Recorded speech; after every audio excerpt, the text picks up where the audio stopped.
live from our studio in Atlanta, Georgia. This is the A1 Trading Daily Show.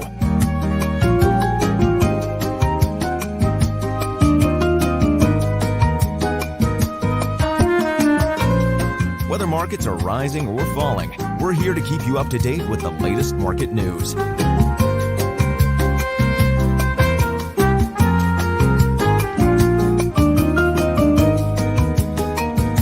Join us as we trade currencies, commodities, and indices live, Monday through Friday.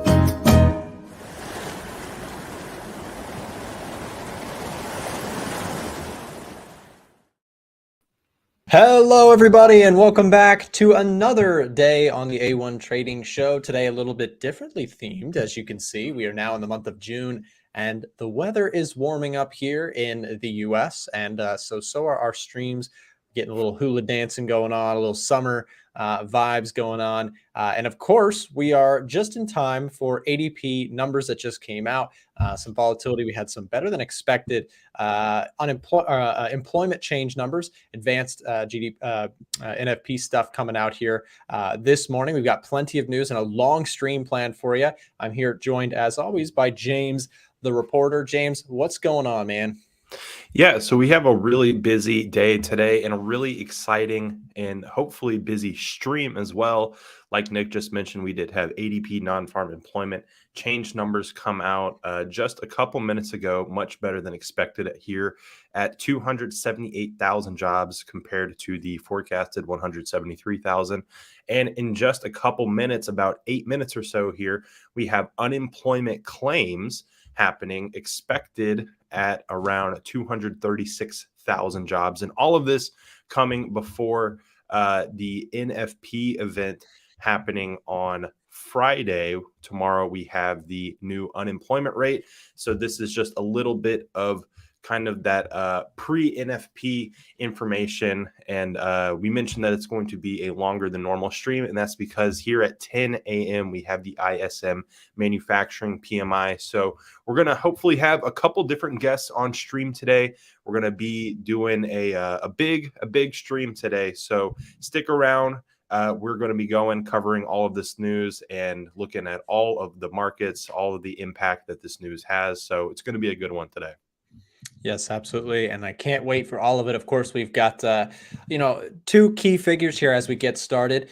James mentioned to it already. We've got unemployment claims coming out here in just a few moments. We have 7 minutes to go here, just a little under that for unemployment claims. Now, one thing to note, James, that you just mentioned is we have unemployment claims coming out. They're expected to be 236,000 unemployment claims. Notice that this forecast is slightly above what markets saw last time around, which was 229,000 on the previous reporting of this same figure, which of course comes once a week here. So the interesting point about this is that we're seeing the expectation is for unemployment to rise, right? For claims to come out that jobs are in trouble. That is kind of what the Fed needs to happen in order to get inflation under control. But what we see here is, again, James, as we just saw ADP non-farm employment change come out yet again, hotter than expected forecasts here. This seems to be a recurring theme. The U.S. economy is stronger than expected in several instances recently. We've seen PCE. We've had inflation readings that have been hot. We've seen GDP numbers that have been hot. We've had, again, unemployment claims and so many different things that have been better than expected. As we go in today, the question will be, is there going to be more of the same? And how is that going to impact the markets? Of course, the dollar trading up a little bit here. And we will, of course, see back, James, you'll be back in a little bit, taking over the stream today, which is kind of exciting. A little bit of your own show for a bit, which will be fun. We'll have to see you back in just a bit, James. I'm going to do a little reaction to this stuff, and then we'll catch up with you in a bit. Yep. See you soon. All right. See you, James.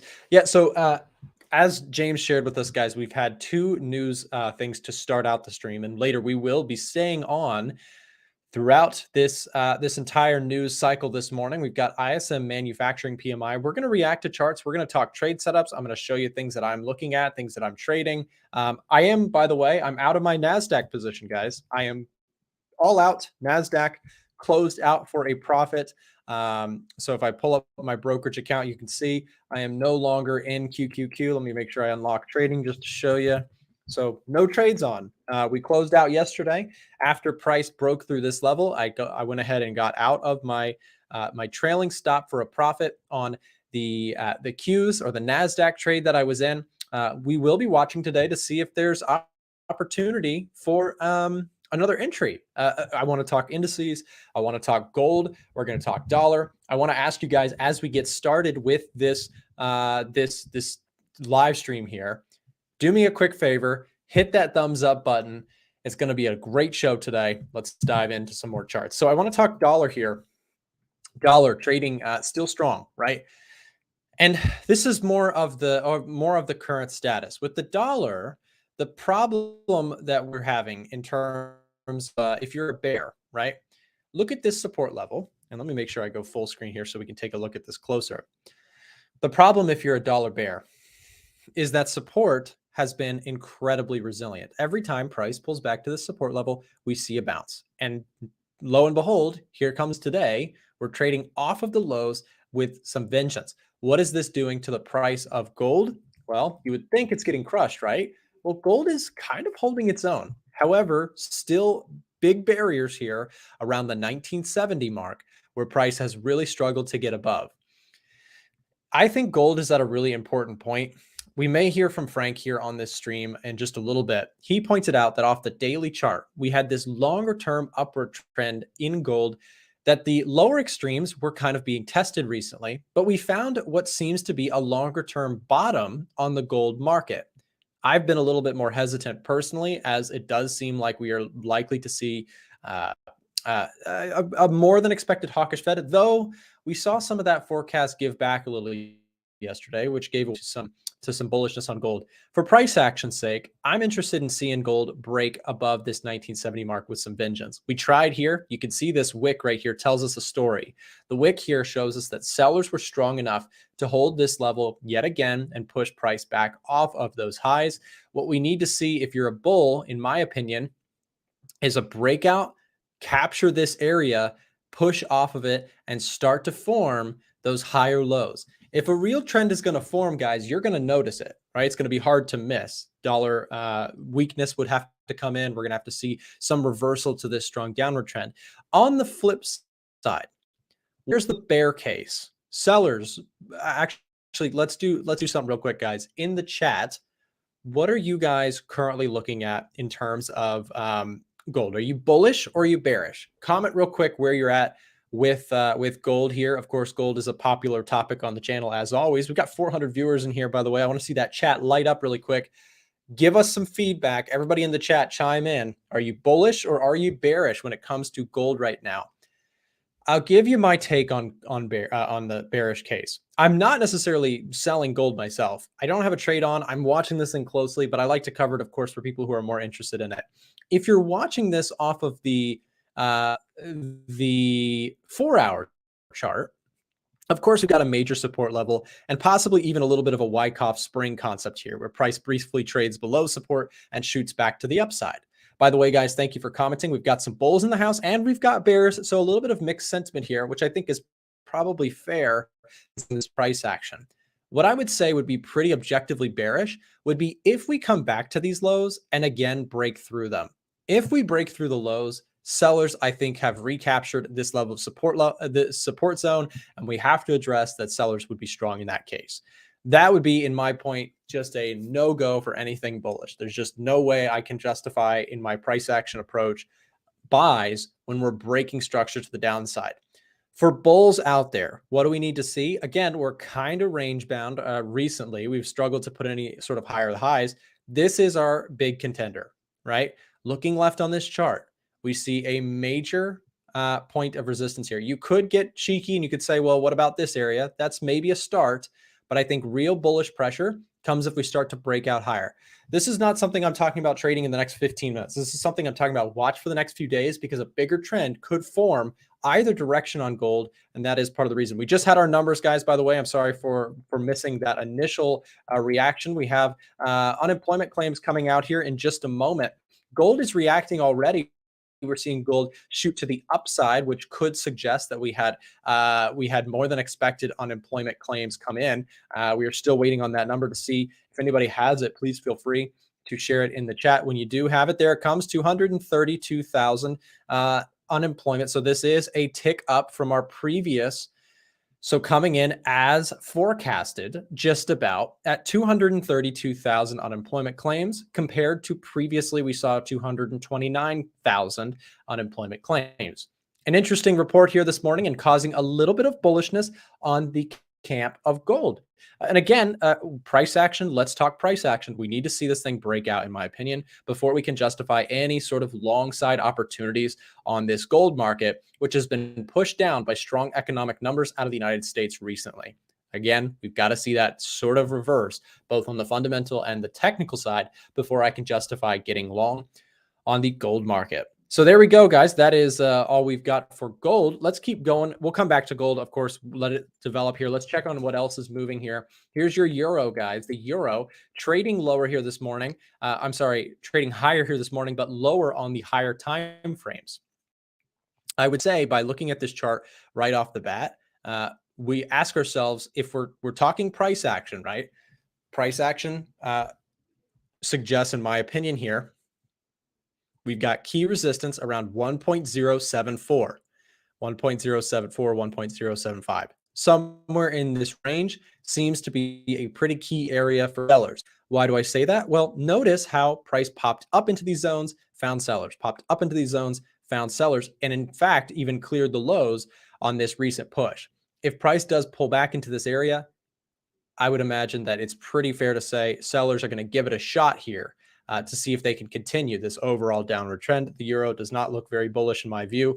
It's tough to justify any longs until we see something breaking to the other side. But again, path of least resistance, a pop up into this area, in my opinion, looks like it has more downside to come. That's the euro, pretty straightforward on the price action side. Let's take a look at some stuff here real quick, guys. I want to keep you guys in the know about the COT data. We pay attention on these streams very closely to COT data. We talk about what institutional money is doing, what they're buying, what they're selling.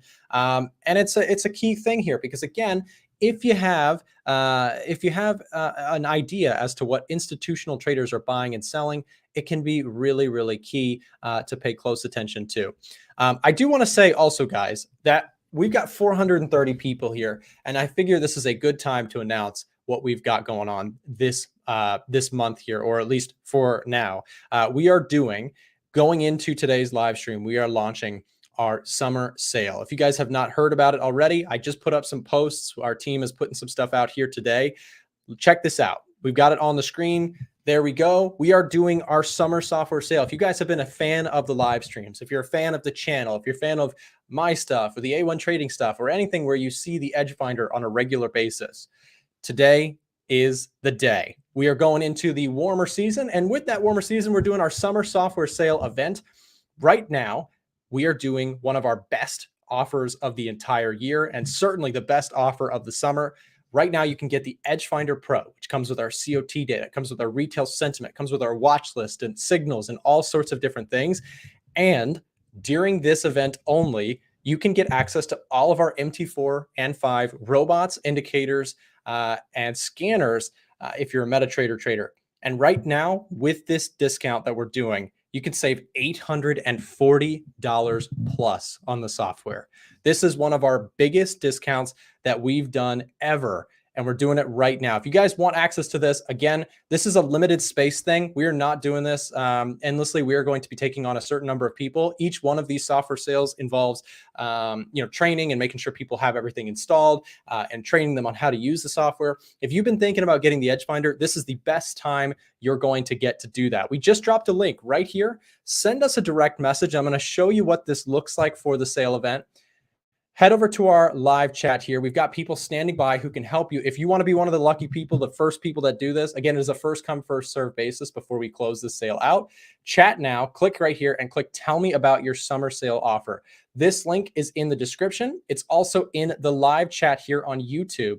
Send us a direct message right now if you want to be one of the people that get access to this $850 savings. Again, we don't do sale events like this. I know it's a bit salesy, but if you've been thinking about doing this, this is the time to do it. And I say that just blatantly. This is going to be your best price that you're going to get for the summer, and I don't want you to miss it. So click that link right there in the chat. And don't miss out. Connect with one of our reps and you can be one of the people that get it. Again, it's a first come, first serve basis.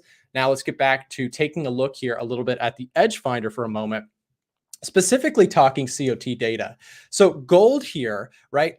Still maintaining heavy presence on the long side. We've got euro as well. The euro and the gold market have been hefty buys for institutional traders recently. We've also got CAD and Japanese yen. Now, we're in a moment, we're going to be having Miko and Marco join us, who, you know, we love doing the trio effect there. They're great guys, and I can't wait to get some technicals going with them in reaction to all of this news that we had this morning. But real quick, CAD and JPY. If you guys remember from our last stream with Marco specifically went over some of the yen pairs with me. Miko did as well, but Marco really, we talked a lot about things like euro yen and dollar yen, and they were just selling off like crazy. Part of the reason, or I'm sorry, they were going like the yen was selling off like crazy and the euro and the dollar were appreciating it. Part of the reason that we talked about that was that it seemed very apparent at that time, and still does, that the Japanese yen is a super hefty short position by institutional traders out there. Take a look at what's been happening recently with things like USD JPY. Dollar yen here has been pulling back, though in the context of a very trend. And I say this often, guys, but institutional traders, they're not trading the 5-minute and 15-minute chart. Us as shorter term day traders or people out there who trade in that way, they can take advantage of some things like that. But institutional traders, they have a directional bias on a higher time frame, usually daily or weekly. They're more swing trades and position trading, as they have much larger amounts of money to move in and out of the market. Well, recently the yen has been pulling back against, the yen has been strengthening against the dollar, causing a nice pullback that I think could be something to pay attention to. So in just a moment, we are going to get into some technicals. I want to ask Miko and Marco again about their thoughts recently on some of the Japanese yen pairs.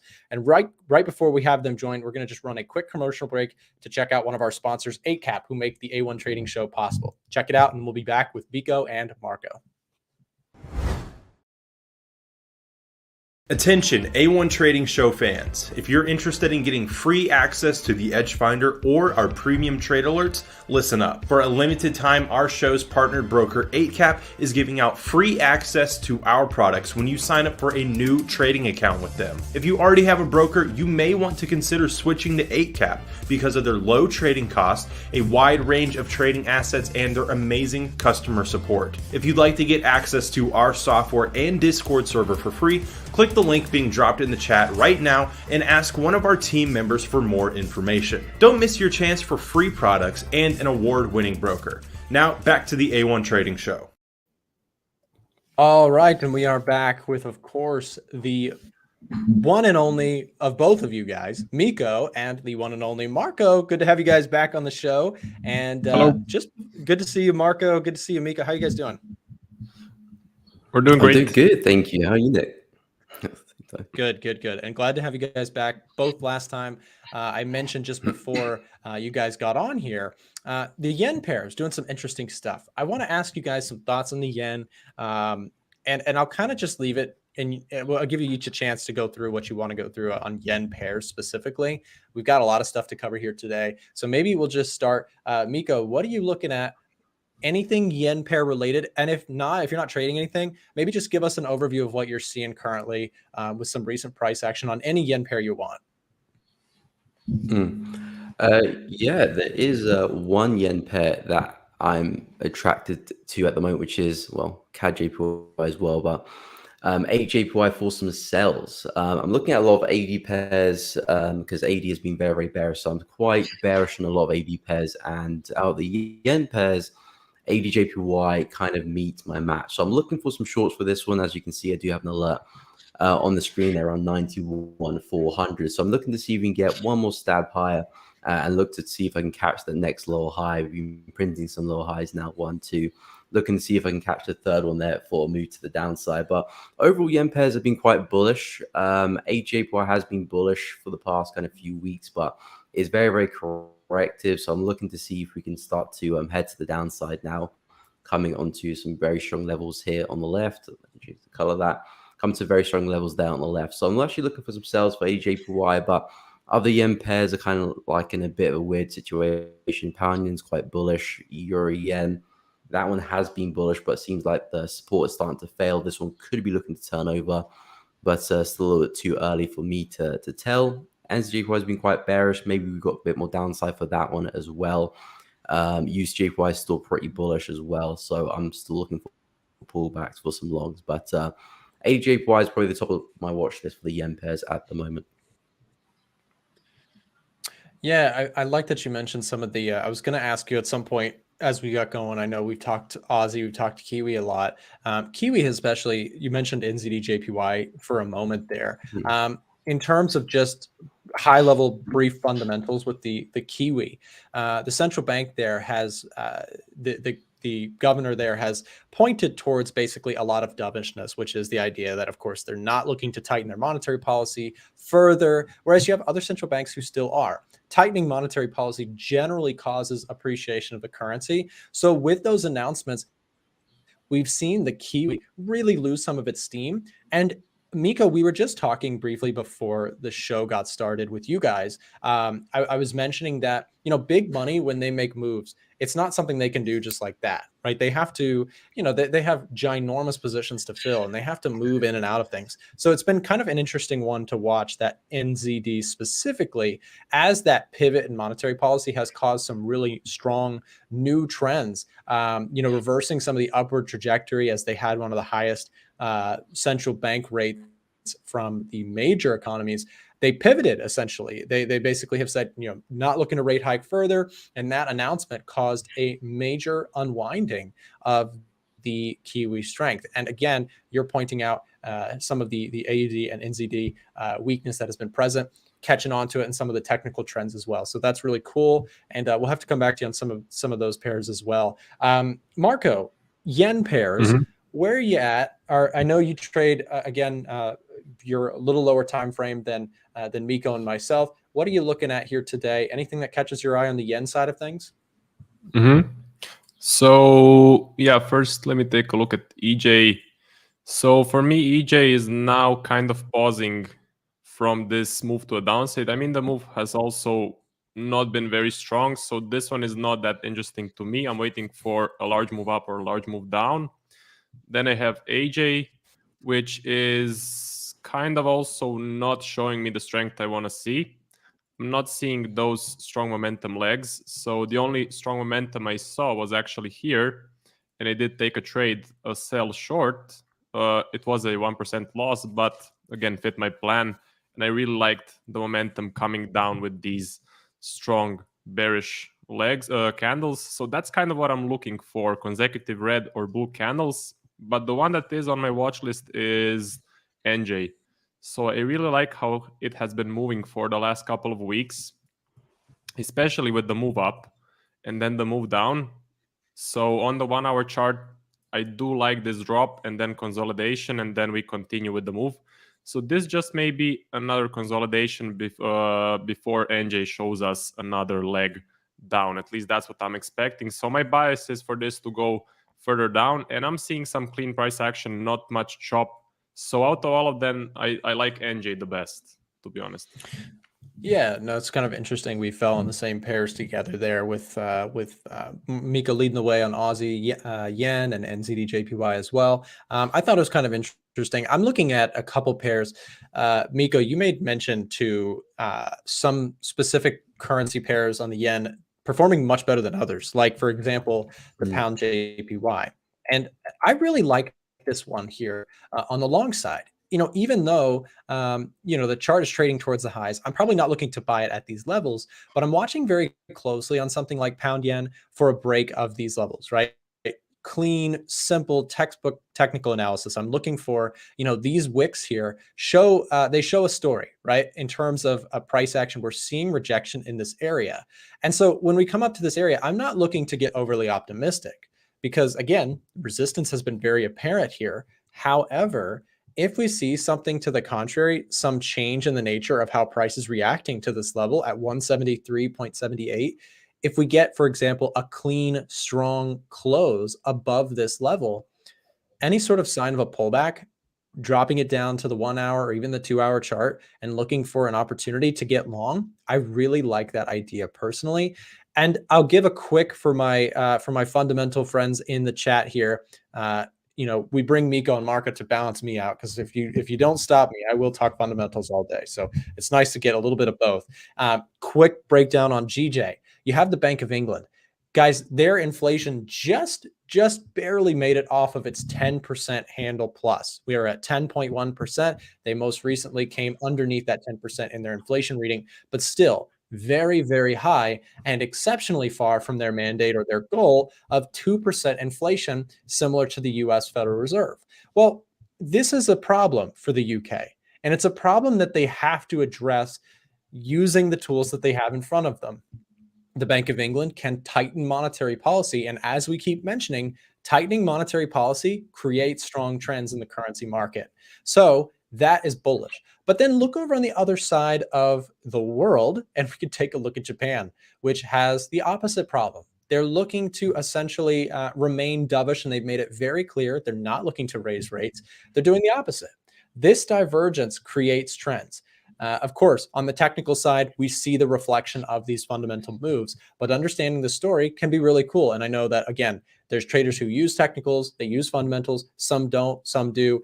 There's many ways to trade profitably, but of course, in my own approach, I like to look for those opportunities where not only do the technicals look great, but there's that nice possibility that a fundamental story could explode prices higher. I'll give you just a quick example, and then we'll move on from yen pairs.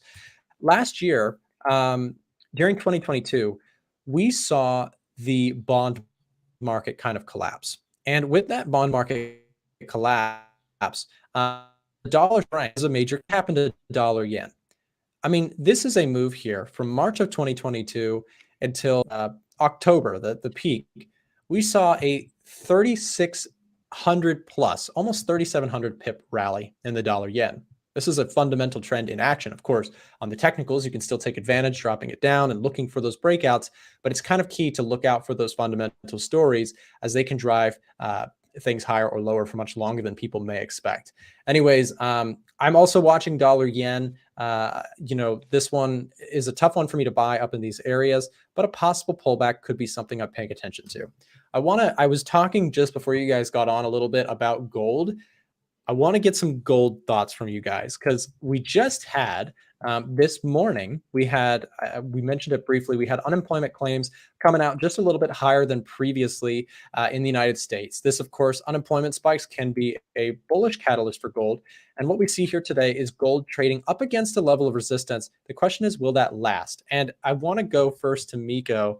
Give us a little bit of a gold breakdown for all the gold bugs in the audience. What do you guys think? I'll start with Miko. You first. What do you got for us? So gold I've been looking at as well coming into the week. Have lost a little love for it though. I was looking to short it coming into the week. However, I haven't really liked the price action. It's almost turned into consolidation here on the 4H time frame, which is the time frame where I focused most of my efforts on, and it's almost turned into consolidation. We're getting some ugly rejections to the downside here. The market has pulled back, but it's just very, very choppy. The only thing I do like about gold is that it was still underneath a very strong level of resistance here. So as we can see, a lot of rejection into this area, multiple wicks, and a big move to the upside, and now the market has broken through that. Now we're actually starting to get wicks to the upside into this 1970 area. So that's kind of the only thing that's really going for gold right now, in my eyes, in the 4H time frame, at this 1970 region. So if we can hang on to this, we might see another bearish leg to the downside, and that could give us another bearish leg to the downside, because I still do have some high time frame areas, particularly on the weekly, which gold may look to retrace to, because overall the kind of narrative I'm looking at is this bullish move, retracement, another bullish move. I'm looking at this current bearish leg that we're seeing over the past couple of weeks as another retracement, possibly for another move back to highs to go and challenge that resistance again. So my overall kind of thesis for gold is, I'm looking for a big move up, but first we are still creating these lower highs. So once I see gold start breaking structure to the upside, particularly getting back above this 1970 level, then it might be time to buy gold again on those higher lows. But at the moment, we're still challenging this resistance here. So I'm kind of just sitting on my hands at the moment. This market structure is a little bit choppy for me. So if we can get a nice breakout to the upside, and I'll look for some longs in the pullback. Or if we come back down to 1910, 1920, I'll see what we can do there. Maybe look for another big move. But yeah, for me, I'm not a fan of the price action in gold. It's a little bit sideways. So backing away for now. Yeah, no, excellent points there. And I think I'm pretty with you in terms of the technicals. I have a hard time really getting bullish on gold until you see a break of that 1980, just because, again, we've had a lot of strong economic data out of the United States. Price action has been incredibly, pressure to the downside, right? You mentioned some of those same resistance zones. I've got them drawn on my chart as well. These are just tough areas where sellers just took control off of the recent news and continue to drive lower until we see a crack the other way. For me, it's hard to be bullish on gold, at least on the 4-hour chart. Marco, what about you? I know you don't trade gold, but quick take on what's going on for people in the audience who are interested. So I took a look at it and I completely agree with you guys. On the 1-hour chart, it's just kind of sideways in this general area, and the price action is not looking good. It's choppy, wicky. So what I would wait for is these legs. Like you see these bearish legs that just break out of the structure and continue trending, and that have some, I would say, free areas to trend. So right here, I'm seeing a lot of congestion, a lot of, let's say, traffic. And I would wait for the price to break out of these areas. I think it's the same level that you guys are talking about. So same thing, just a different time frame. I think it looks similar on all of the time frames. Okay, so right where you're at there, Mark, I got a question for you. Around this current level, 1970, 1966, if we got a key break there, like momentum candles, would you be trading that breakout there, or would you have to wait for a bigger break around 1980, where that zone that we marked off the higher time frames? Would you be looking to trade narrowing in closer to the 1-hour chart focus, or would you be scared of that 4-hour resistance? So I only look at, let's say, the past 5 or 6 days of price action. So for me, only thing I'm looking at is sort of this. But just by looking at this, I see there is some major resistance up here. So I just want this area to be cleared, and I would only look for a continuation once the price breaks and then continues and then shows me a pullback. Because most of the time I found through my back testing is if I want to get in on, let's say, a break and a retest of this level, it's not for me and it usually fails. So I want to see some more evidence. I want to see more confirmation. I want to see at least 2 strong candles break out of this range and then a continuation. So either a flag or a break and the retest of this high. So I just want to see a bit more evidence. And that's why I don't really take a lot of trades, because I'm looking for that confirmation when the price breaks out. I know maybe you would be interested in a possible break of this area and then a retest, right? So something like for this. me, I'd probably, I mean, in theory, I do like that price action, but I just mentioned, I think, like, for me, waiting for that break above 1970 is a start, but I'm really kind of more interested in seeing if we can actually break structure on the 4-hour, get us above that 1980, and then looking for pullbacks. I think that is where I would actually be interested in pulling the trigger on possibly getting long gold, especially considering that would probably take some fundamental shifts, meaning, Fed pause, concerns around the economy surfacing, something like that, which would fit my plan for looking for trades. So I think that was a good breakdown around the room for gold. Thanks, guys, on that. I wanted to open it up now to whatever you guys are most interested in. So Miko, what are you watching? Currency pair, commodity, indice, doesn't matter, whatever you'd like to share with us. Just give you a chance to have the floor for a minute. Yeah, so my main focus is mainly AUD shorts. So I'm looking at a lot of AUD pairs. So for starters, AUD which we covered already, but I'm looking for sales from here against a nice bearish structure, and I'm looking to see if we can get price to potentially form another lower high like we've been doing over the past few months here. Lower high, crash, lower high, crash. Maybe we could be plotting another one to see another down move. And also a lot of other AD pairs, ADUSD. I'm still eyeing up some shorts for this one as well. AU's being very, very weak. And I'm looking at a lot of these AD pairs on a longer term scale too, just to see the overall kind of direction for them. And so far, most of them are to the downside. So my kind of plan for a lot of them is just waiting for some good quality pullbacks, some good quality entries, and taking trades in that direction. Long term, I'm looking at 0.62 for AUD/USD, as we can see a nice healthy downtrend to the downside. So that theoretically is where I expect price to head towards. I remember last week I was talking about AUD/USD, and I was talking about to see if we can get a break and retest of 0.656. Didn't quite get it this week. Few wicks to the upside. Unfortunately, didn't quite tag the area.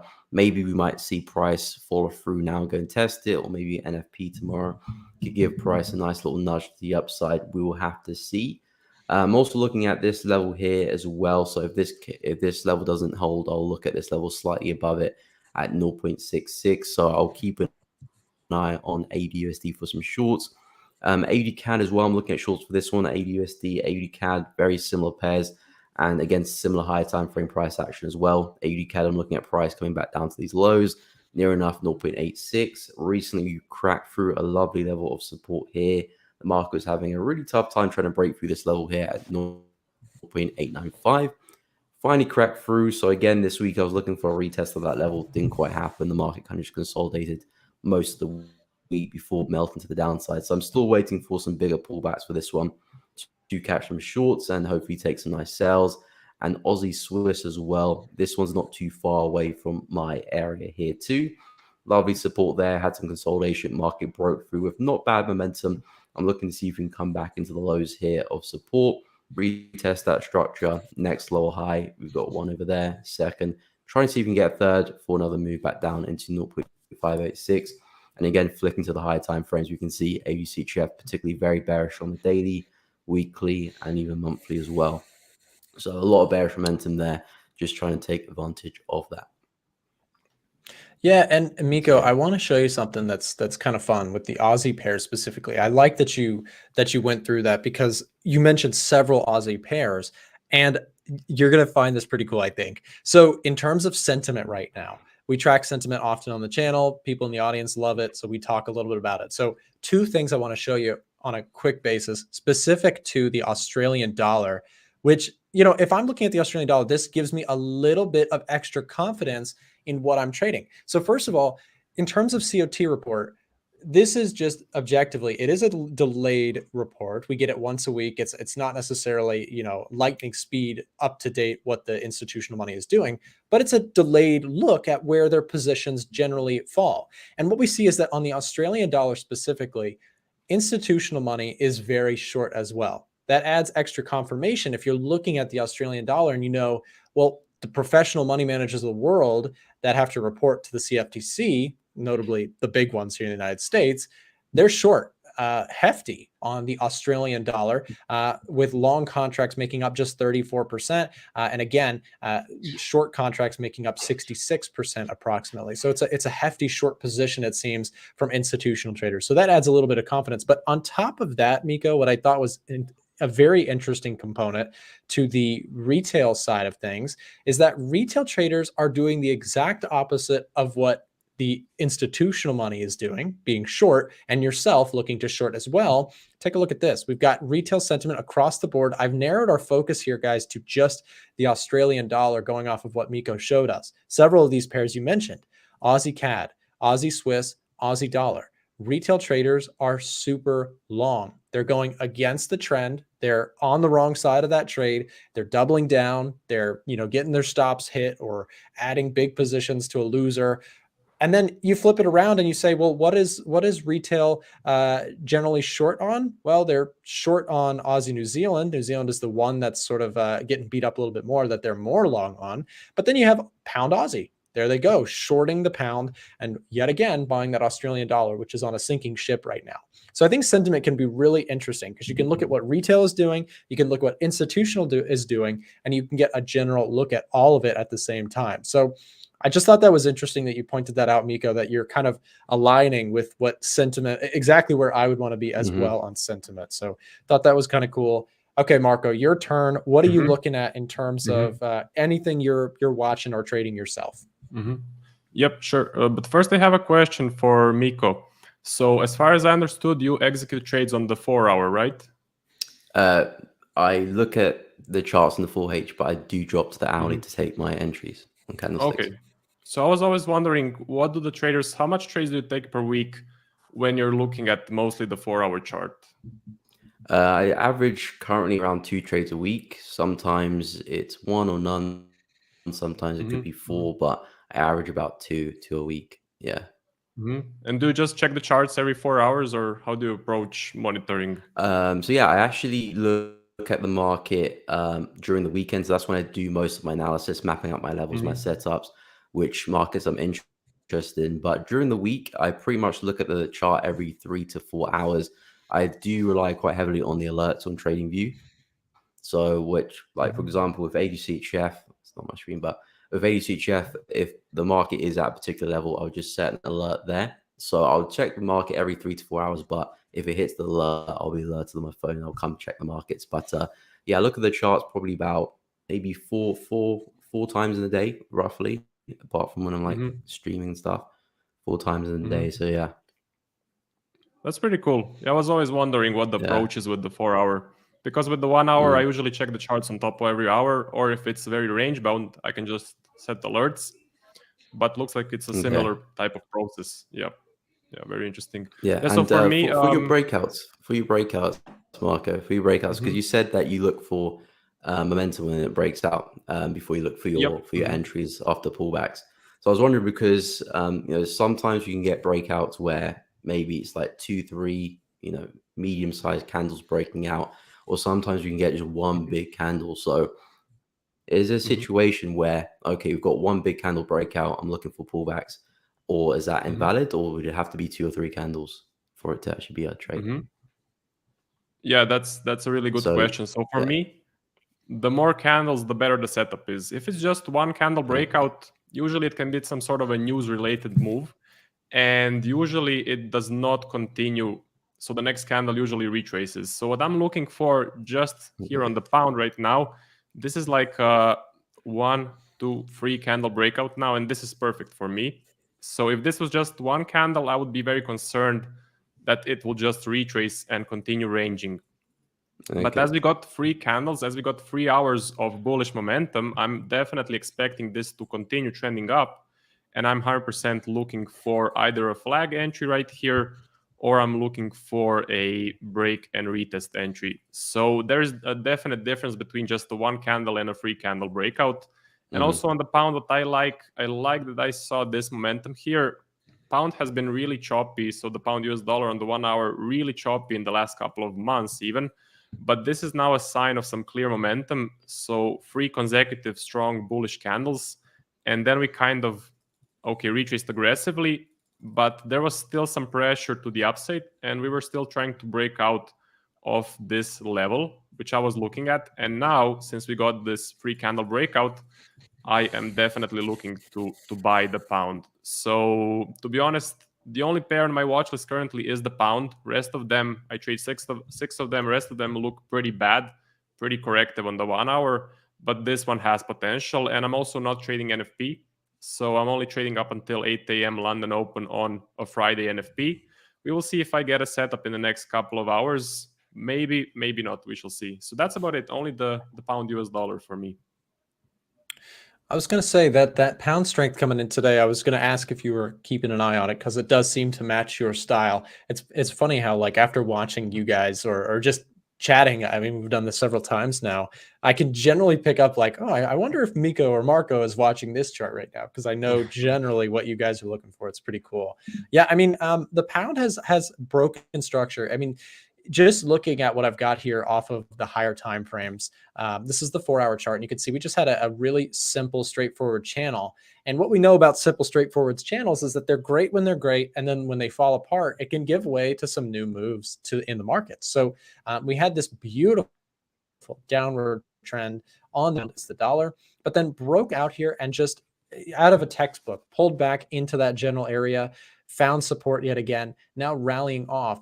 I would generally agree this price action looks incredibly bullish. We've had a break in the downward trend. And now not only did we, usually when we see these things happen to a breakout, we kind of get a range bound sideways market for a little bit before a push. In this case, not at all. We had the pound just rally strong.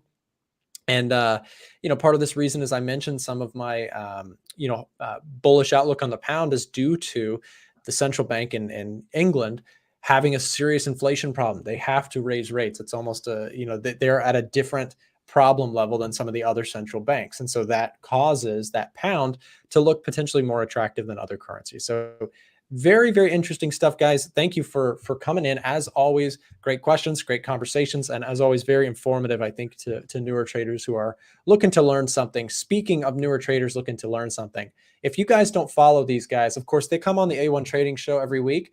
But on top of that, I want to invite you guys to make sure that you go subscribe to Miko and Marco. They each have YouTube channels, and they do an excellent job breaking down charts and going through content on their own time. And I want to make sure you guys go check them out. So go show them some love. Again, big thank you to you guys for coming on the streams and sharing such amazing value. And we will see you guys back next week. Thank you. Sure. Thank you. See you next week. See you guys. Yep. So guys, the show continues on because we've got some more things in the queue and we've got more show guests coming on. I wanted to mention a few things here, just real quick, following up. We talked a lot about smart money trackers. We talked about the retail sentiment tab. There's several layers to this stuff that I wanted to just piece together. Again, we've got some time before manufacturing PMI. We will be streaming up until the bell, covering that data. The Australian dollar points that Miko made, I thought were very, very interesting. Looking at downward trends stuff on the 4-hour, especially on the Swiss franc, he mentioned the Canadian dollar. We had several pairs that he went over with us on Aussie pairs. I'm generally pretty bearish on the Aussie as well, as we saw from institutional money, which is very short, right? 66%, if I recall correctly.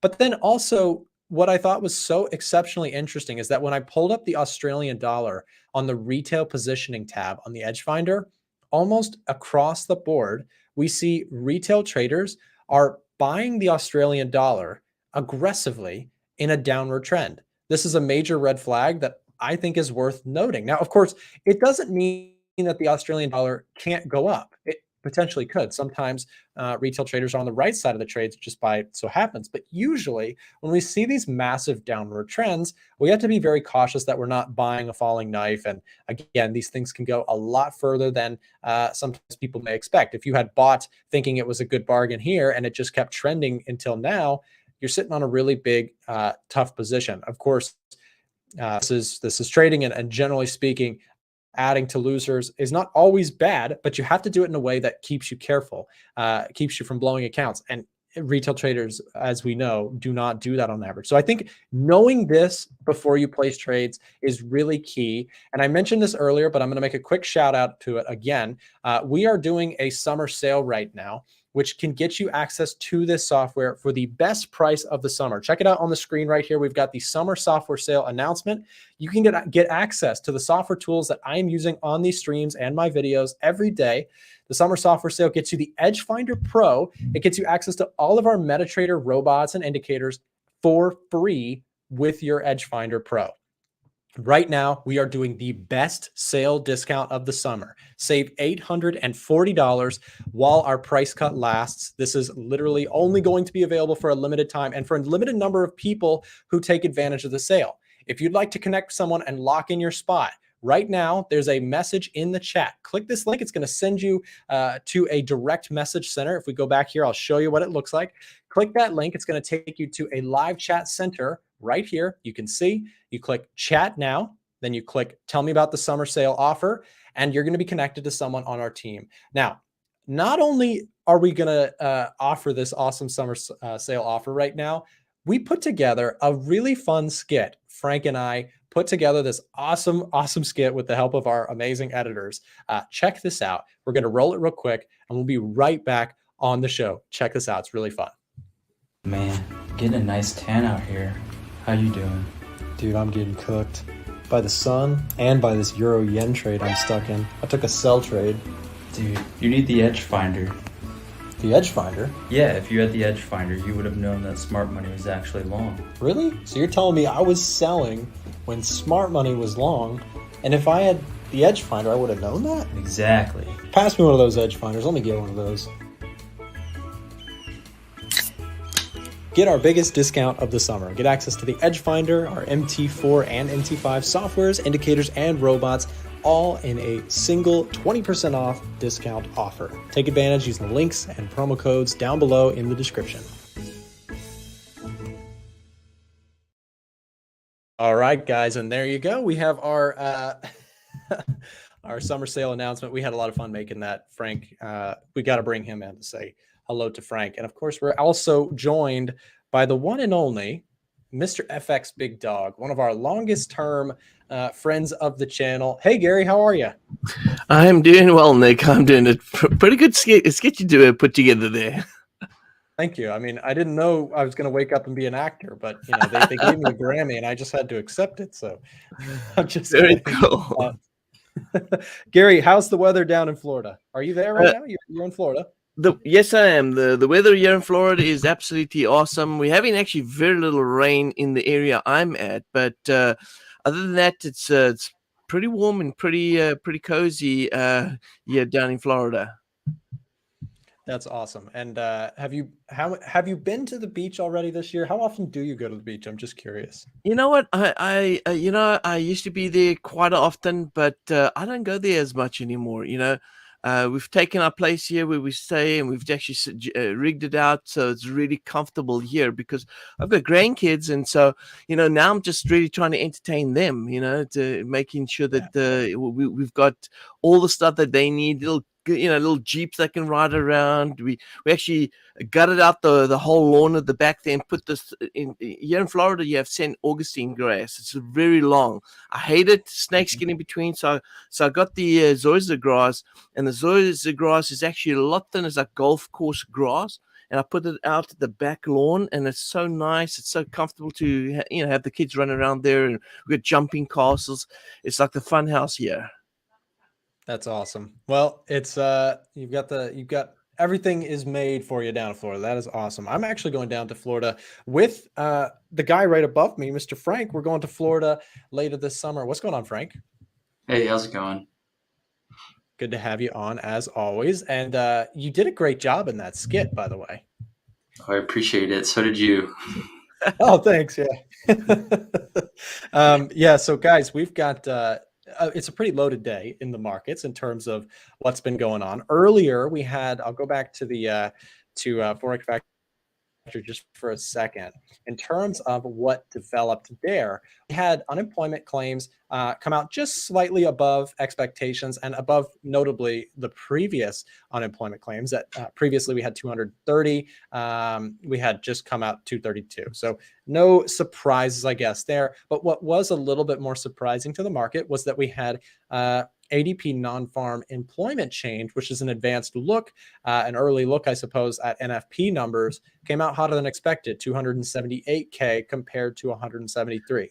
This put a little bit of upward pressure on the dollar, but now that dollar has been back some of its strength. Gary, the last time you were here, we went over the dollar in depth, and I want to catch up with you on that. What's your current take on the dollar? Are you looking, does this look top heavy to you? Are you looking to continue buying it? Where are you at with the dollar? Any pair you want to go over, happy to entertain. Yeah. Absolutely. So we're really focusing on the dollar right now because we believe the dollar is going to sink. And the reason behind that, I mean, look at the job reports that came out. The Fed's already spoken about a possible softening on the interest rates just because of inflation starting to look a little bit better. But then I think what spooked the market a little bit was the actual inflation numbers that came out for the Aussies on Tuesday. I think it was Tuesday, and that showed high, much higher than they expected. And so we started to see some downside moving in the dollar. Now with the dollar moving further down south and jobs actually showing higher, that means that we could possibly still have big inflation issues. And I'll tell you why. Because the one thing that Feds want to do is they want to slow down jobs, because in order to be able to control inflation, they have to slow down jobs. If we have a lot of jobs and jobs are booming, that's going to create more spending. More spending creates more inflation. And so it's all of the stuff that spirals out. Look, I'm not a fundamentalist, but I definitely look at the markets, and technically I look at the dollar. And I'm looking at the dollar right here, and we actually spoke about this in one of my sessions yesterday. We said that the dollar is expecting a correction move. But if you look over here, all right, we're not done with the rally yet. This move that we're having right now is just a short-term correction, and then another rally is due before the dip starts coming into play. And if I look over here at my previous high and look at where the 1.27 is, and that's normally where I anticipate the fifth wave to be at, I could say that with confidence that this little dip right here is a short-term dip, possibly down to around about 12,900, and then we look at support down around about that area for price to move back up to about 13,000. And as it takes out that previous high, this might be where we're going to see a deeper dip on the dollar. So a lot of people look at the overbought condition right here and say, hey, we're overbought. We are expecting dip, and that's true. But this dip right here could just be a short-term dip and then go up bullish and create this this negative divergence on the dollar daily, and that could indicate that further dip that we're expecting on the dollar. So I'm going to enjoy, and I have already. I just closed out this morning on the US dollar CAD. We took some profit on the US dollar CAD this morning, and we are going to still continue to hold bullish on the euro US dollar, and looking for the short-term gain. And then as soon as we start seeing the markets on to turn at that bottom again, we're going to be back and buying dollar again. Yeah, and it's an interesting play right now. You've had a lot of strong economic numbers, which have bolstered the dollar exceptionally. As you mentioned, strong economic numbers can give way to further inflationary pressures, which right now we know is one of the Federal Reserve's kind of key things that they're so focused on, is getting that inflation number back down to a what they deem a healthier number. And so until we really see that, the dollar pressure seems to be on, right? And so, there are other things though at play. Right now, I've been watching gold, and I know I wanted to ask Frank about his gold concept. We talked extensively about it on the last stream. Frank, gold right now, where's it at? Again, we had unemployment claims come out today, which actually shot up the gold market. You've got your screen here. What are you looking at with gold? Yeah, so I'm looking at, the news that came out. We had higher claims than last month, although, the forecast was set a little higher than that, but still a contraction kind of in the overall economy, because we're also looking at another expected drop in PMI, just coming out at 10. I think it's right here. It's 47 forecasted, below 50 again. So just not very promising economic data. We have, on top of that, falling bond yields. The 10 and 2-year took a big drop today. Low expectations on NFP. If we scroll down, expectations came way down to 193,000. Last month was 250, so just very stark difference in expectations this time. So even if we see a beat in expectations, it looks like what we're going to get is likely a lower number than 253,000. So another contraction. We're expected another slight tick up in unemployment. Just overall, it looks like not very robust as we thought it was. Last week and a couple weeks ago, we thought, the economy was doing much better. So the dollar was rising. The debt ceiling crisis was underway. That just got resolved through the House. So it's going to the Senate now. They're going to vote on that. A lot of pressure was alleviated.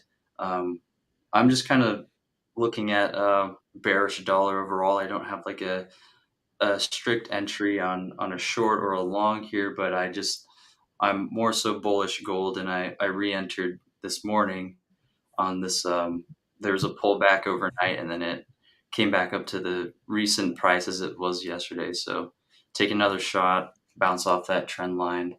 Let me pull up gold just to show you what I'm looking at. And gold, Frank, Yeah. also just to ask you a question while you pull up the chart here of gold.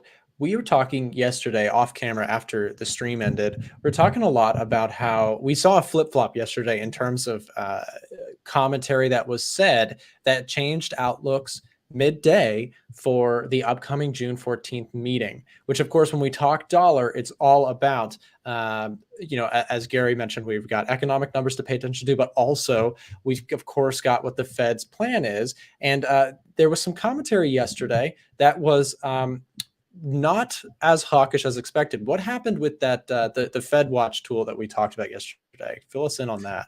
Right. So I believe his name was Philip Jefferson, one of the governors of the Fed. He basically said in his statement yesterday that hiking rates in June might be doing more damage than good at this point, and they need to, or not they need, but he's suggesting, in his opinion, that a pause would help them assess the data and look at what's going to happen with inflation. Last report for CPI, we saw prices come down, but we had a little sticky core inflation. So I guess it's just looking at what interest rates are going to be doing in the longer term, because immediately they're not always going to react the same way. It's a little lagged. But I think what he was saying was mostly dovish, at least for this month in June. He didn't recommend that there would be no more hikes overall, but he did say that, taking a break here and letting things play out and see what happens to inflation is probably the best idea. Yep. And that, of course, gave a little bit of lift to gold. Where are your targets on gold? Where do you think that gold has room to run, maybe short term and a little bit longer term? So I'm thinking another retest at 2000. Longer term is at the highs. Okay. Yep. And that high being what you've got in the horizontal black line there around 2070. Cool. Yeah. Just a check in on that. Of course, you pointed out this longer term trend line to the upside. It will be interesting to see if that can hold. And so far you're bullish. So thanks for sharing, Frank. We're going to probably let James hop in the chair there. So we'll flip you out and maybe we'll catch back up with you at a later point, either today or tomorrow. Sounds good. All right. See you, Frank. Yeah. So, Gary, I wanted to ask you, following on that concept with gold, the dollar, short term perhaps is due for a correction, but longer term still has some pressure on the gold market.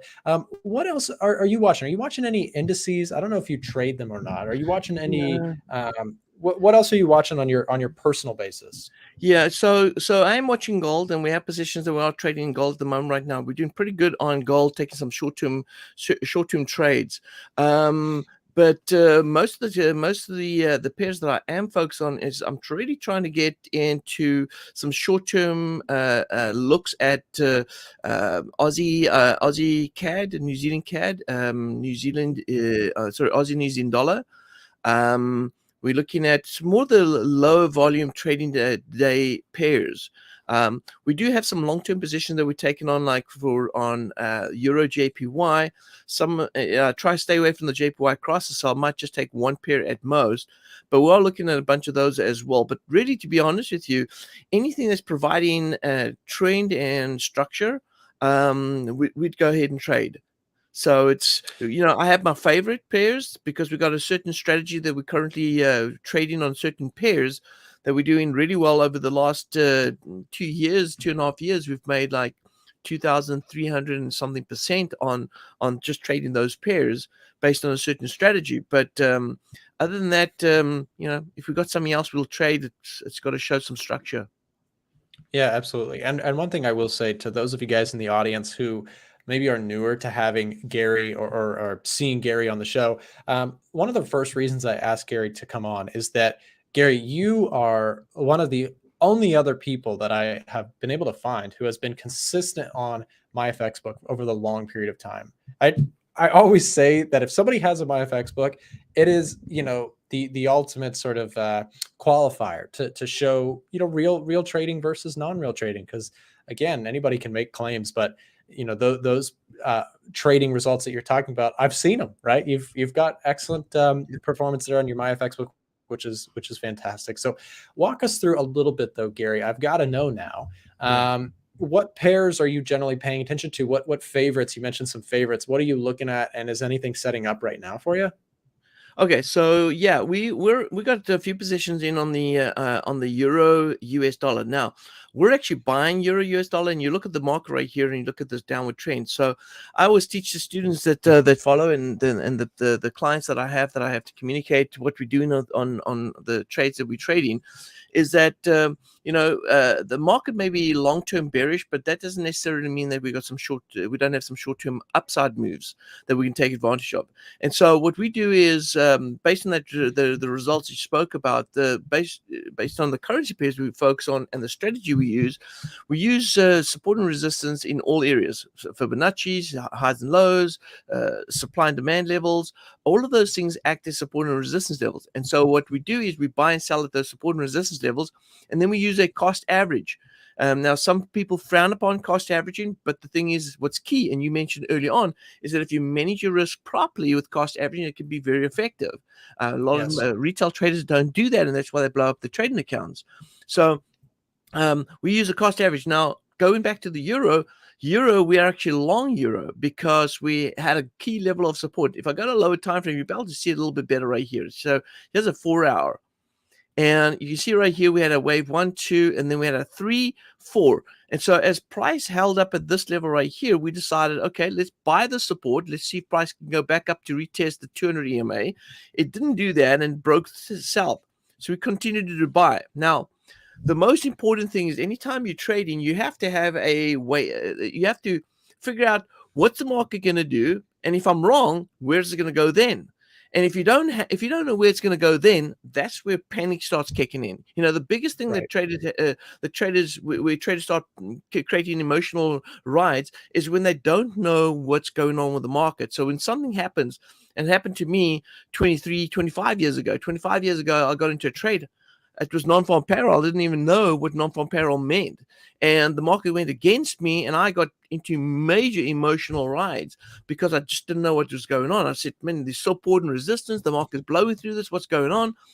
But when you know where the market's going, and you've managed your risk properly, you can control those emotions.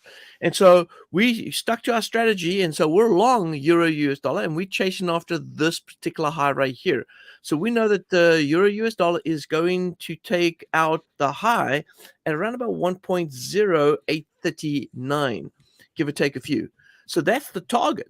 So if we're long here and we hold these longs, we can continue to hold these longs all the way through to this area right here and take a profit at that level. And the same thing applied to the euro US dollar today.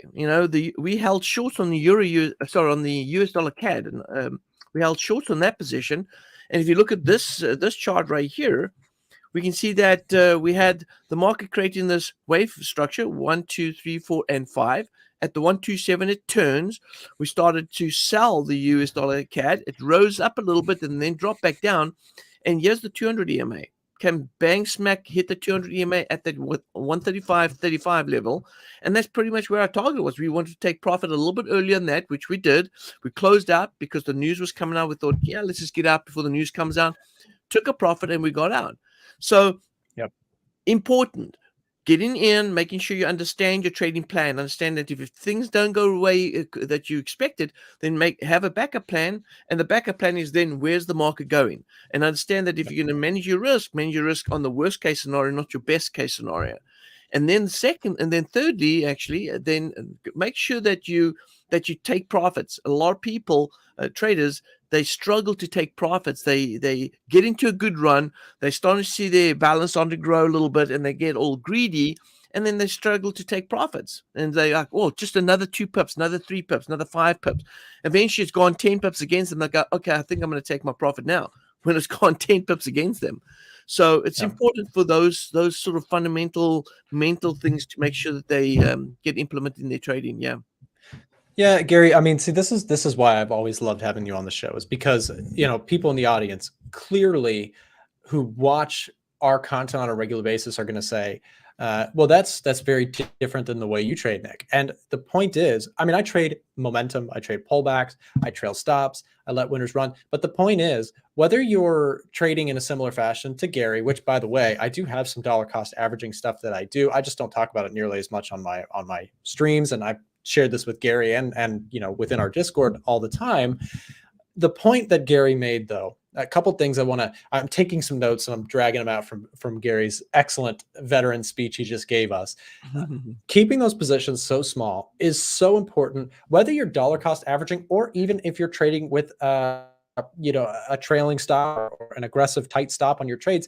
You know, if you have an idea in the markets can do whatever they want. Keeping that position size small is really, really key, because again, the markets can do all sorts of stuff, and dollar cost averaging is not necessarily terrible. What's terrible is when you take giant trades and you're arrogant about your positions and you think you can't possibly be wrong.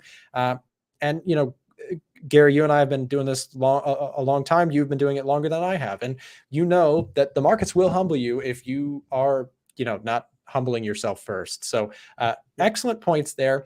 And I also like, for those of you guys who like Elliott wave concepts and theory, Gary is your guy. I want to also say that he has a channel. We've dropped that link in the chat here. We're not done by any means. I just want to make sure that I announce that, because again, I don't do a lot of Elliott wave stuff, but I know a lot of people always ask me, hey, Nick, Elliott wave.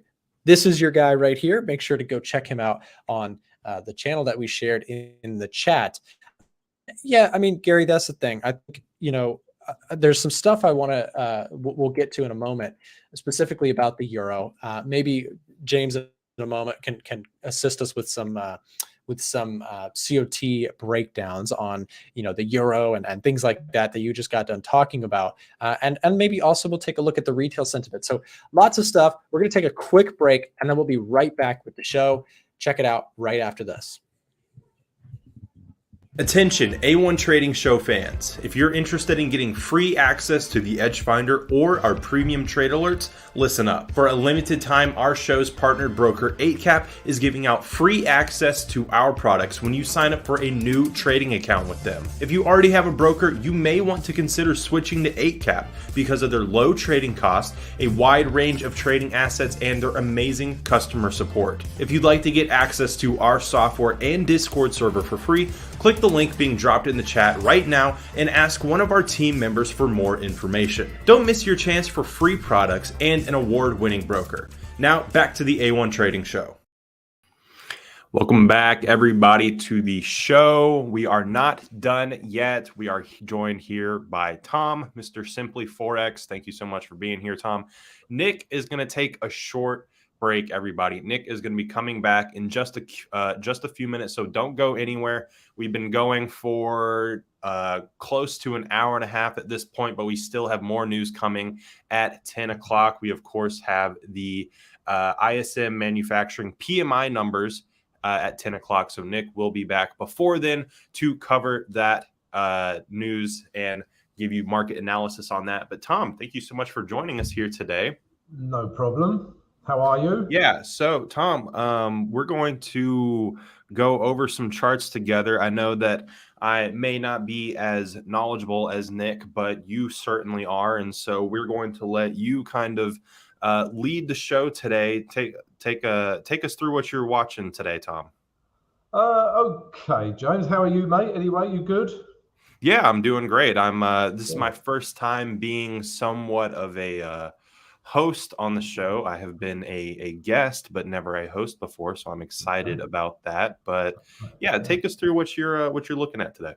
Yeah, we'll do, guys. So there's not a great deal jumping out at me today, to be quite honest. But some interesting things that I am looking at are yen pairs, and it's a question of, you know, have they pulled back to represent value for buys, or are they on the brink of, potentially a change in structure?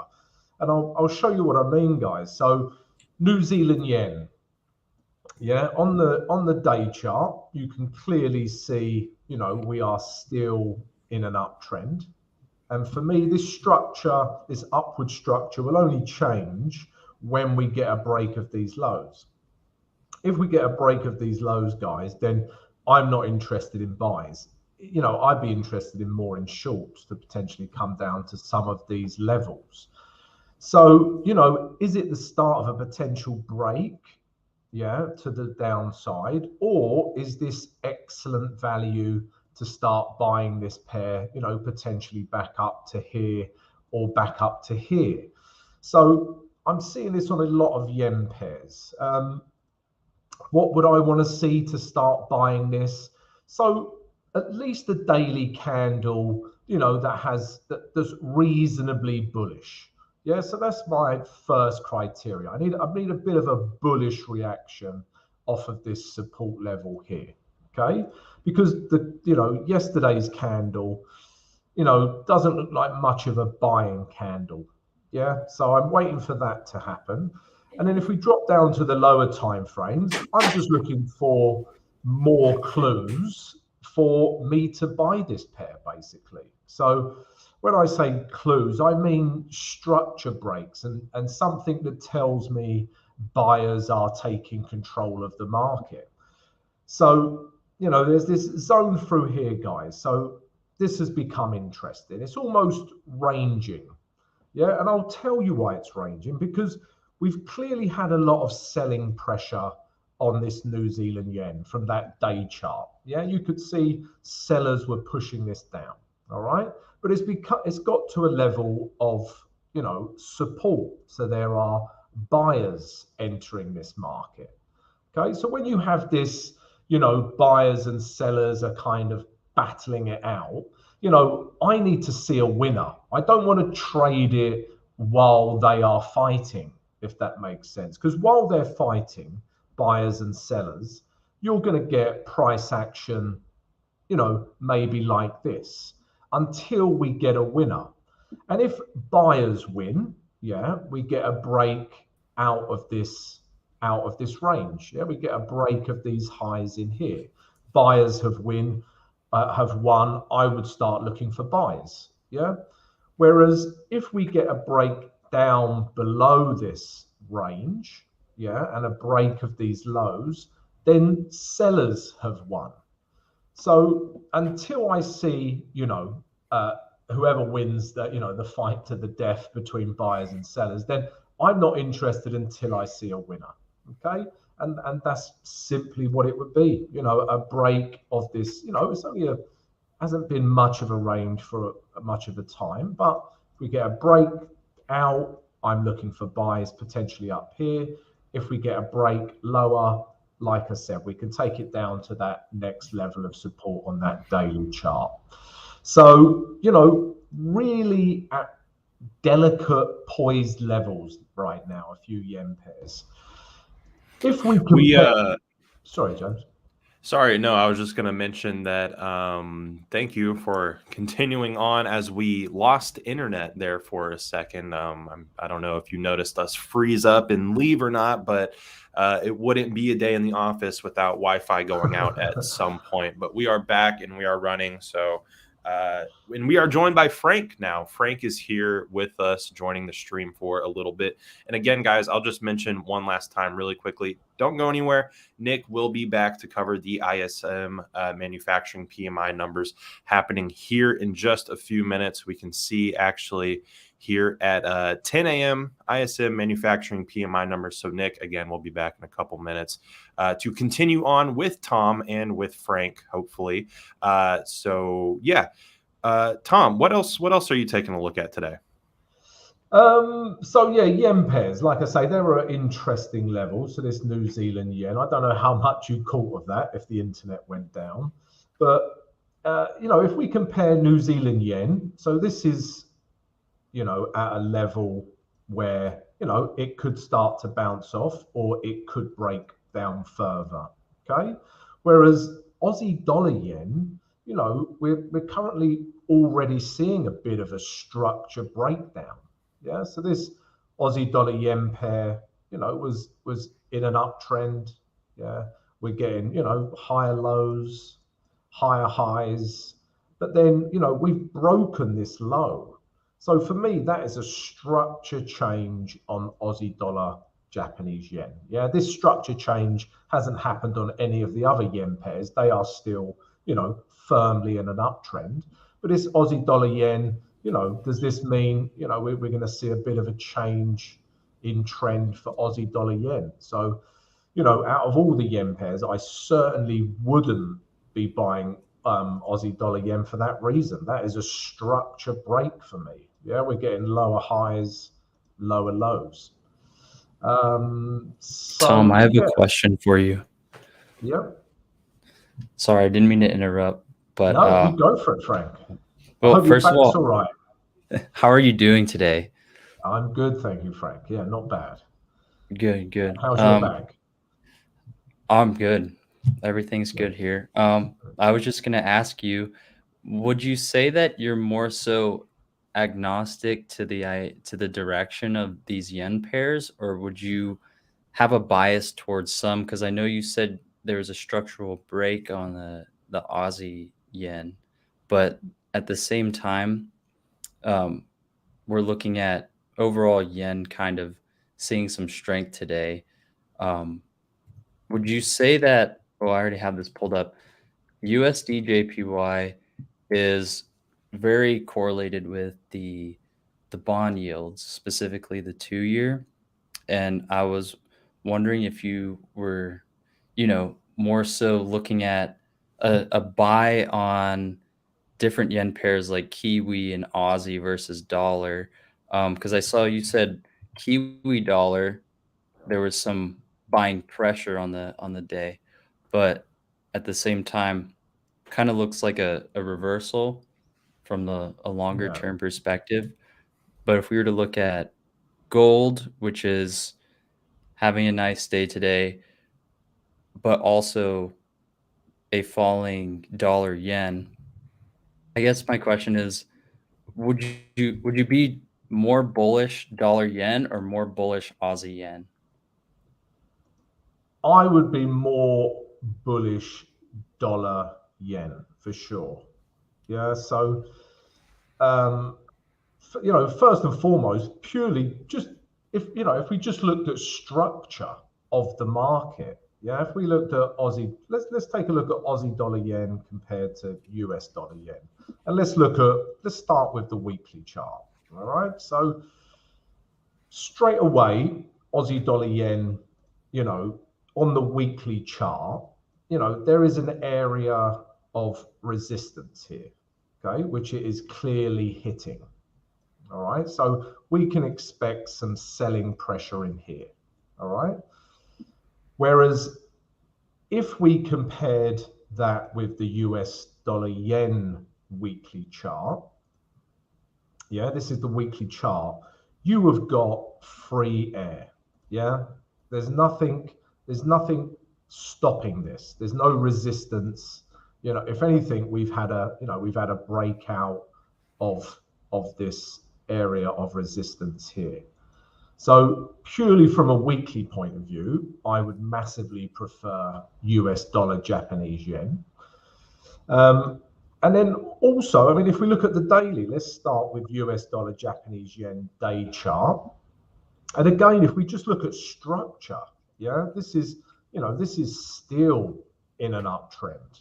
All right. And, you know, potentially this gray zone, which was that weekly resistance level, somewhere in here, you know, I'm expecting to see a bullish reaction and we can take price back up to these highs.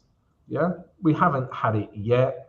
You know, we're seeing nothing but negative selling candles, you know, but there's going to get a point where it retraces to a point where, you know, we can start looking to buy this pair.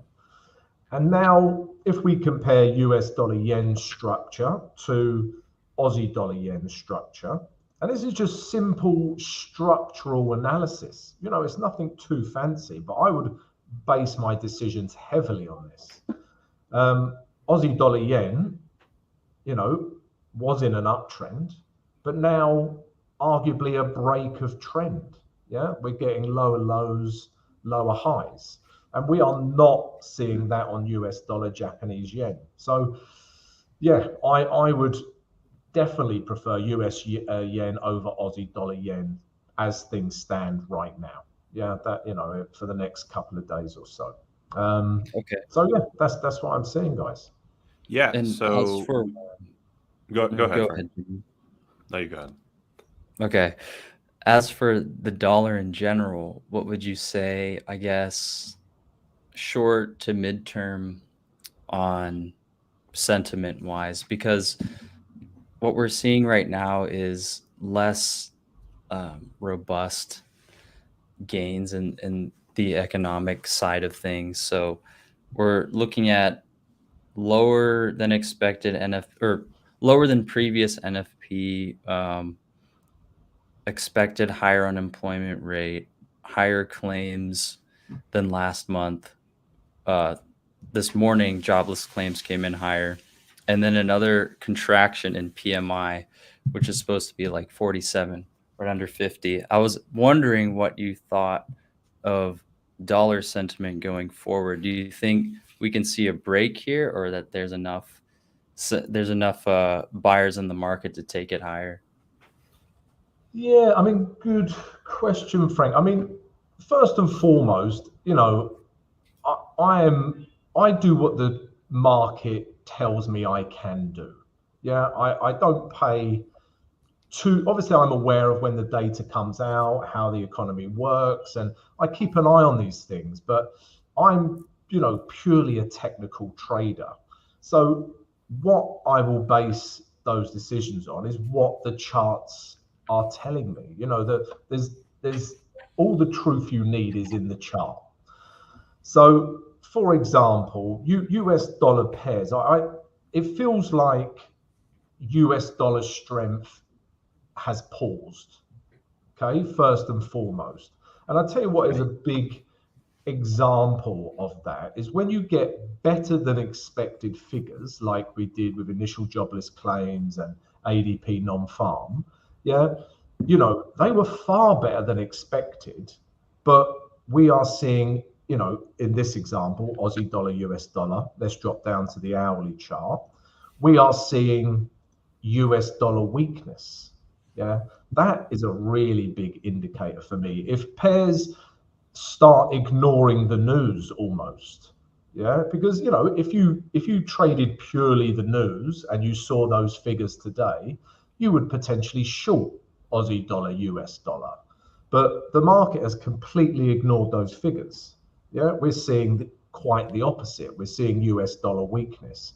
So short term, we're going to see a bit of a retrace, yeah, on some of these US dollar pairs. Where to, is the $1 million question. And I will just trade my strategy until I get a setup. But, on the day chart, just looking at this buying pressure we're getting, we could retrace into this gray zone, potentially, up to here. But if we start looking a little bit longer term and, take a look at the weekly chart, there is no reason to expect anything else other than US dollar weakness. Yeah, because if you look at this chart, that weekly chart has broken down. And the fact we had a range, yeah, and then it broke, this tells me that the longer term direction of this pair specifically, but the US dollar in general, is US dollar strength. Okay, obviously this can be impacted by the data that comes out, the NFPs, interest rate decision. But looking at that chart, I'm expecting prolonged US dollar strength on a mid-range time frame. And the shorter time frame, I'm expecting a little bit of a retrace in this US dollar strength. So yeah, that's okay. What I'm seeing. That's a good point that I didn't think of. I think my screen time has ended, so I'm gonna pass it on to Nick. We're kicking him out. Bye, Tom. Yeah, still out, Frank. Nick was itching to get back onto the onto the I chart. couldn't help myself. He couldn't help having. Thank you guys for the break. Let me just put my headset on. Impressive stamina, Nick. You are, this is 2-hour live streams, no messing around. Sorry about that. I missed you for a second. I was just going to say thanks for the break to James and Frank. These streams are, they're long, and then we are committed today, though, to stick it out until we get numbers. I know you guys were just talking about the dollar a little bit, which I think will be very interesting to watch as we come into ISM manufacturing. Of course, I want to also mention, Frank talked about the forecast. We went over kind of what we're looking at for this event. And just a refresher for people who are newer to this stuff, ISM manufacturing PMI numbers are expected to come at 47. Now, manufacturing PMI, this is a look at how things are performing. We can go through this together. It's based on the surveyed purchasing managers in the manufacturing industry. Of course, this is up the chain. When we talk inflation, when we talk economic stuff, we usually look at the consumer a lot. Well, this is a look up the chain a little bit at manufacturing purchasers. And generally, a reading under 50 shows contraction, which is what we're forecasting today. Again, that is what the Fed kind of wants to see. They want to see contraction in the economy so that inflation can kind of get under control. But a number above 50 would be incredibly, incredibly surprising and bullish, probably for things like the dollar. So it'll be interesting to see where we are. Of course, we don't know what those numbers are going to be. We're going to have to watch to see. Again, forecasts are for a contraction in the U.S. economy, which could put further downside pressure on the dollar. So we'll see where that comes out to. We're just about 9 minutes out, and Frank's got this beautiful chart drawn on my this resistance I know you guys were talking about with the dollar. Testing that 104 level, now trying to break back underneath here on today's movement. We have not talked a lot about indices today. Tom, James, you guys didn't really talk too much indices, did you? I don't want to repeat if we just did. No, not too much indices. We did cover some euro, some dollar, little NZD, little AUD, but I will go ahead and back on out of here and let you guys finish up for the last 10 or so minutes until the news. So have a good rest of the stream. Tom, it was great seeing you. Cheers, James. I will talk to you guys later. Thanks, James. Thanks for covering. Yeah, so Tom, one thing I want to talk about, I've got to ask your opinion on this. The dollar coming down, we got done talking about that. Of course, we're going into ISM numbers. But this dollar weakness, as it tests the lower limits of this support zone, of course, this is going to have ricochet effects on lots of different charts that we talk about on the channel.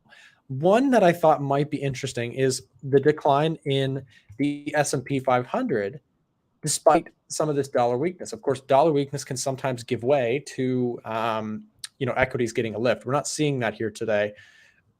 Give us your breakdown, S&P, NASDAQ, Dow, anything you'd like. What are you looking at with the indices right now?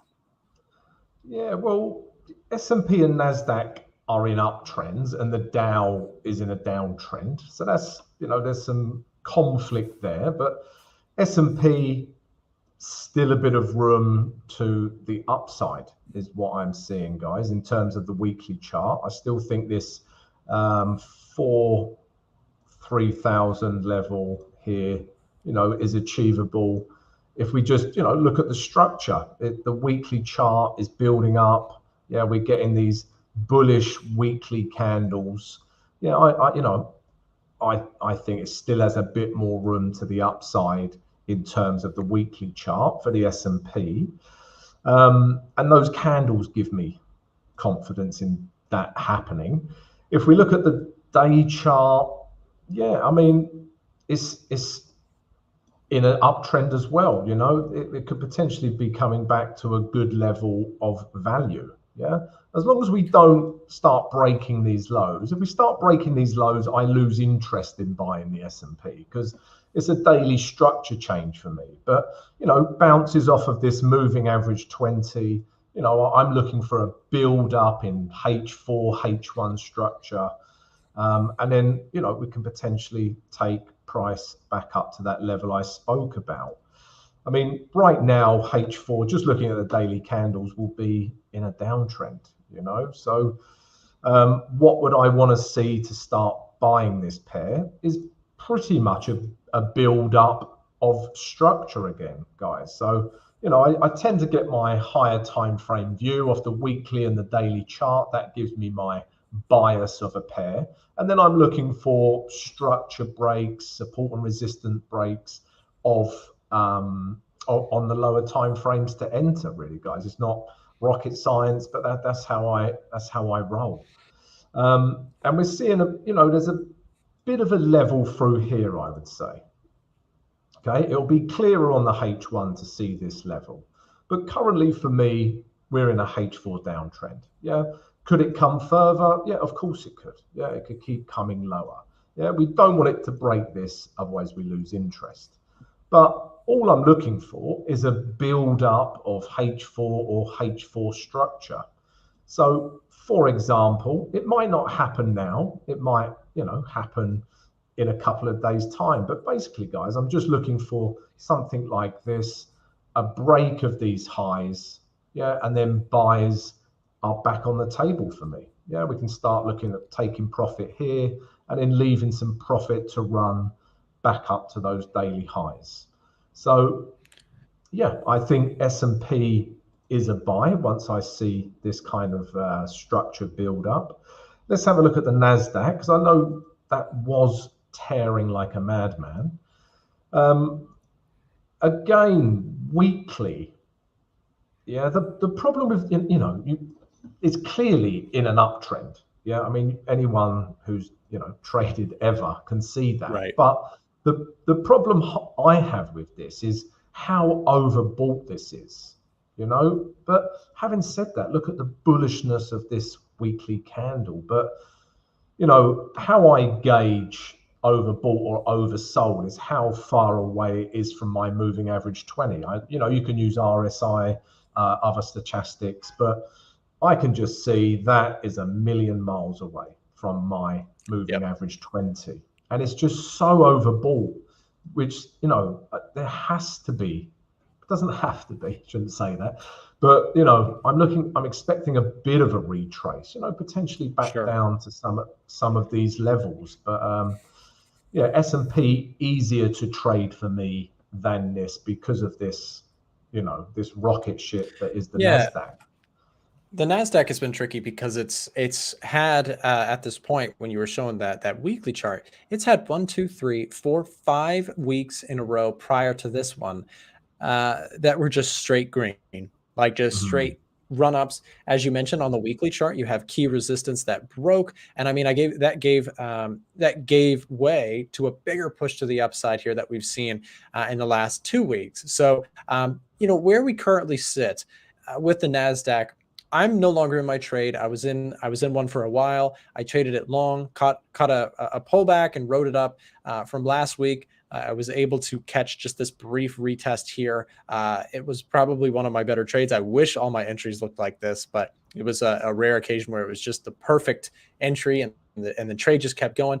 And now the question is, people have been asking me, Nick, are you looking to get back into the NASDAQ? And similar to yourself, I am bullish on it. The trend looks great, but when you have something like this that's just shot to the moon like this, a lot of people get in trouble chasing, right? They go, very heavy on a buy here, and they're like, it can't stop. And sure enough, it can stop. And so when that pullback does occur, I don't want to be, in trouble. I'd rather be, either not in a trade and it goes off without me, and that sucks, but it is what it is. And instead, the only way I do get into a trade is by patiently waiting for a retest of this upward trend. Perhaps somewhere around the 13,800, I'd be willing to look at a little bit closer this NASDAQ idea. And again, off the 4-hour chart, that is a pullback into an area like this, where I think we have pretty clear levels of past resistance that could actually act as support. Tom and I talk very often about, broken levels of resistance turn potential support. I've got that 13,900 on my radar for NAS, but as Tom pointed out, that's a ways away. He's got the moving average 20. I've got my support zone, both of them far away from current prices here.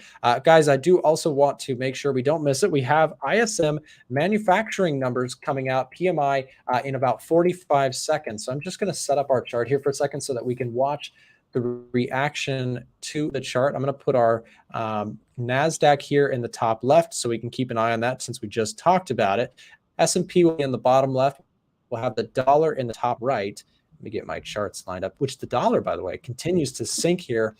Going into the news, the euro is super strong. Gary, who was on our stream just previously, is probably happy about that. He mentioned he has got a long trade going on the euro. I know Frank is also long gold, so perhaps I'll swap out Spider with gold so we keep that on the radar. And again, guys, we got breaking news here. Check it out. All right, and numbers should be coming out here momentarily on the new candle. Here it goes. Dollar driving lower still. Euro pushing higher. NASDAQ seeing a push, trading at 14,285. Here goes gold trading up, 1976 printing here. And there goes that NASDAQ. Look at that strength coming in yet again. Dollar weakness. NAS is up. Gold trading around 1976 here. Let's see if we get some numbers. 46.9. This shows further contraction in manufacturing PMI. This is what the market was looking for. And so the market is happy about that, right? So we're seeing NASDAQ trading higher. Gold, a little bit of a relief rally here this morning. Euro trading higher. Dollar giving back some of those gains. And wow, what a move. Tom, what's your reaction to all this? Any charts that you're paying attention to? Yeah, euro US dollar was looking at a trade here when we got a break of this structure on the H1 retest to take price back up to here. And just the fact, I mentioned it to Frank, just the fact that that US dollar news earlier on was far better than expected, and the market just ignored it. The market wanted US dollar weakness almost. And now we've got this figure that is worse than expected, then I'm just going to see some short-term US dollar weakness, I think. We're going to see some real retraces on these, on these US dollar pairs that were heavily oversold, heavily oversold. So I'm expecting, a bit of a retrace on a lot of these US dollar pairs. Yeah, good stuff there on that euro. Again, popping pretty strong off of the news here today. Numbers coming out showing contraction in the manufacturing arena, which is, of course, something that we kind of need. We need a little bit of contraction in the economy in order to see that inflation number cool here in the United States, which, of course, will give way to a softening Federal Reserve, which will increase prices on things like gold. It will decrease the dollar. It will, cause rallies on the equities market there. So, Tom, I just want to say also, thank you for coming on the show. We had such a loaded show. We had Tom, we had Gary, we had Miko and Marco. It was a heck of a show today, and we saved the best for last with you, Tom. Thank you for coming on, as always. Thank you, Nick. Always a pleasure. Yeah, and before you go, I just want to let you guys know in the chat, make sure to go check out Tom. When we bring guests on, we return the favor. Check out Simply Forex on YouTube. He's got great content over there. You can hear more from Tom and his technical trading approach. We were saying when I was taking my break earlier, Tom, I was just saying your charts are so neat and orderly, which I think is part of the reason why people like having you on the show. So thank you as always, Tom, and we'll see you back on the next show. Yeah, cheers, Nick. See you soon, mate. Thank you. See ya. Yeah, guys, one heck of a show here today with ISM Manufacturing closing us out, PMI numbers showing the contraction that we were looking for. And again, this is causing things like the NASDAQ to rally. Let's go check that, guys. Let's make sure we're where we're still at. So again, dollar weakness coming in, breaking that 104 handle here, now trading at 103.78. We've got the euro trading higher, resistance coming in around 1.074. It will be very interesting for euro shorts. Can they hold this level? This euro has been trading off of the lows here this morning and showing a lot of strength. This is your 15-minute chart. Here's your 4-hour, which lines up with a pretty key level of resistance on this chart, right? So we talked about this earlier in the stream, and sure enough, now it's printing.